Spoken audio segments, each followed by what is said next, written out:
Valentine's Day wouldn't be complete this year without the unveiling of the Mercedes W15. Following the reveal of the latest McLaren earlier in the day, the Silver Arrows has also taken the covers off of its new car, and we can again refer to the team as the Silver Arrows as Mercedes has added a nice silver twist to its livery.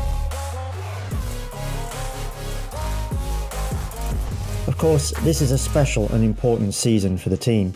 Over the past 2 years, since the introduction of new ground effect regulations at the start of 2022, Mercedes has failed to compete for the world titles. And then only a few weeks ago, a bombshell was dropped when it was announced that 7-time Formula 1 champion Lewis Hamilton would be leaving at the end of this season, exercising an option in his current contract and instead switching to great rivals Ferrari for 2025. Hamilton will naturally be desperate to end his long-standing association with Mercedes on a high note, although how he fares will largely depend on what Red Bull and Max Verstappen bring to the table this season. Mercedes team principal Toto Wolff is naturally wary of such a combination that has dominated F1 for the last 2 seasons. In assessing his rivals, Wolff said, "You have to be realistic about the chances of beating a team that has a considerable lead. They have done everything right over the past 2 years, while we didn't. There are no miracles in sports, but on the other hand, our ambition is great. Red Bull is the benchmark we want to beat, but I don't know when that will happen." It remains to be seen how the heavily revamped W15 will fare, with technical director James Allison detailing the main areas in which we should see an improvement with the car. Of primary focus has been the rear due to its unpredictability last season, sparking considerable complaint from Hamilton and teammate George Russell. Allison said the team has worked hard to deliver a car that will prove reassuring for the drivers through the corners, along with the fact it will be far less draggy. But what specific innovations has Mercedes applied to make the car far more predictable and fast? In fairness, a lot has changed as Mercedes has gone for a major overhaul. There is an aggressive looking front end. The nose has been completely redesigned compared to last year's car. In combination with the front wing, we now see a dimple under the nose. This is a new trend in F1 this season, reminiscent of the front wings we saw midway through the 2000s, with the goal to get more air under the car. Unusually, Mercedes showed us 2 very different front wings on launch day.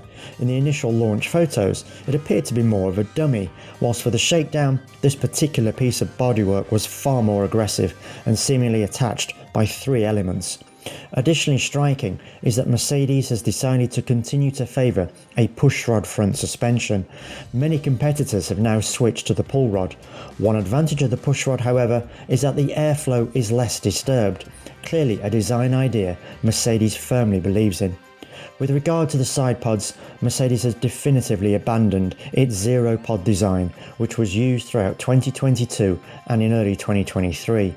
The openings of the side pods have a different shape compared to the competition, with a triangular inlet.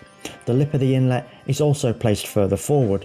The side pods themselves resemble a line also adopted by Aston Martin in that they decline sharply. Where Mercedes has had a fairly wide rear bodywork in recent years, also called a water slide, the car now looks slimmer. From rough images taken at Red Bull Shakedown, it appears as if the Milton Keynes-based team has followed a similar line with its RB20. Now that's a twist.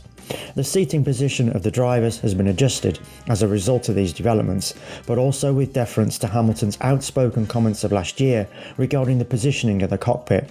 We also see a new rear wing, following a trend deployed in the second half of last year, with the upper section appearing to float relative to the end plate.